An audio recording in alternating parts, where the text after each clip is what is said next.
Election coverage continues with all eyes on Tampa.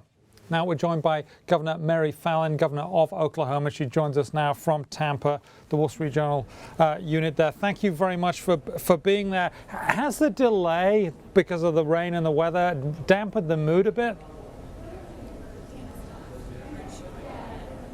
No, I don't think it's dampened it at all. We're certainly very aware that there are families that are concerned about the hurricane. We're concerned about the hurricane itself, the impact that it could have on the Gulf Coast.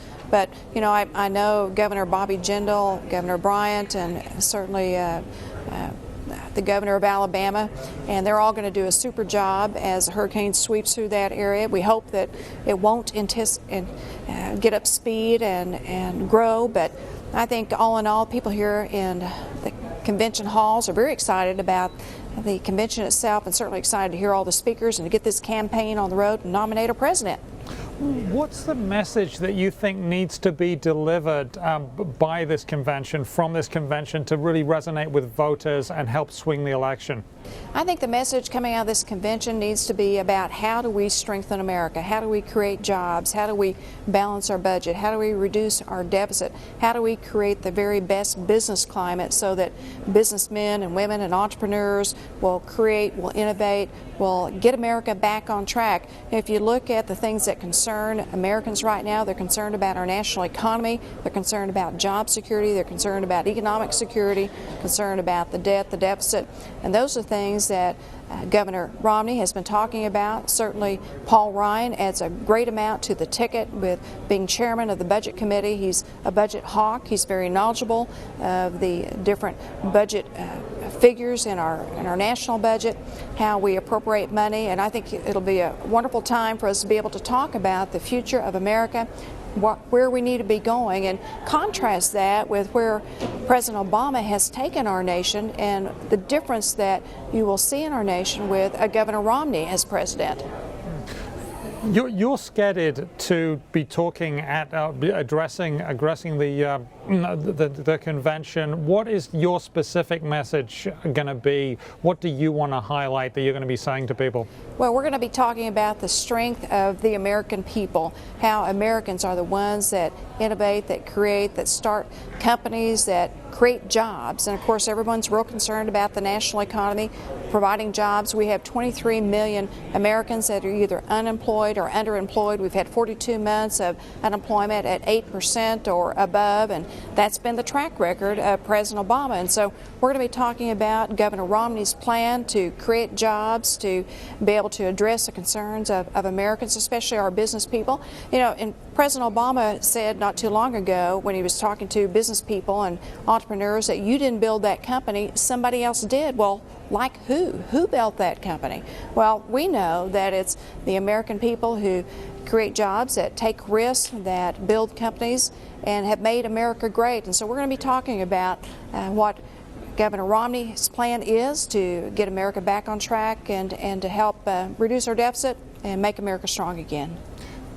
There is a big skew between how the Democratic Party appeals to women and how the Republican Party appeals to women in terms of the presidential race specifically.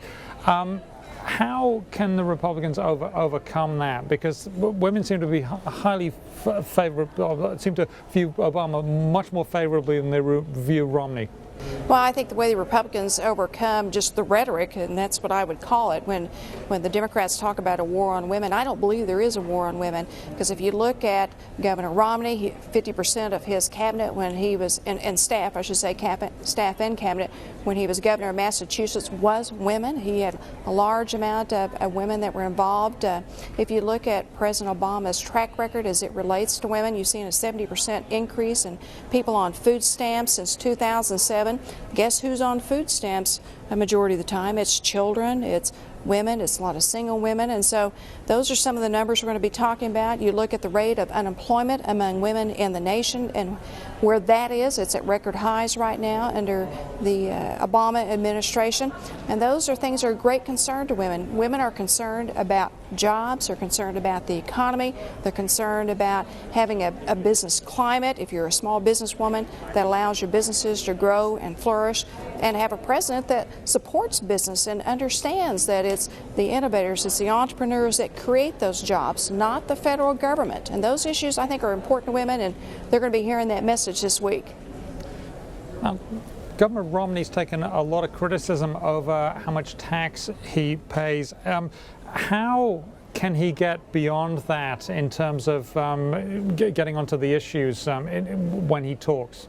You know, I think Governor Romney just needs to talk about what President Obama is doing to taxes. He's been raising taxes. In fact, if you look at all the tax increases that we've had and those that will be taking effect come January of next year, you know, American people are going to get socked in the pocketbook, and that's important to people because they feel like they're tapped out already. And so Governor Romney needs to talk about his record. He cut taxes over 17 times when he was governor of Massachusetts. He was able to balance a budget. He was able to lower the unemployment rate in Massachusetts below 5%. He's got a track record to talk about, and you compare that to President Obama's, where we've had 42 months of unemployment at or above 8%, where we have 23 million Americans either out of work or underemployed. Compare that to Governor Romney's track record of leadership as governor of Massachusetts, creating jobs, creating record amount of jobs, being able to balance this budget, leave his state with a surplus, which is also important to America, addressing our budget deficit, to his track record on turnaround of companies, to being able to lead the Winter Olympics and to take a situation that was less than optimal and being able to help the Olympics be successful in the end. That's the track record of leadership that will get America back on track, and Governor Romney just needs to talk about those issues, and I think the Americans will see very clearly there's a difference between the vision of where President Obama is taking our nation and where President Romney would take our nation. Okay. Thank you very much, Governor Mary Fallin of Oklahoma. We really appreciate your time today.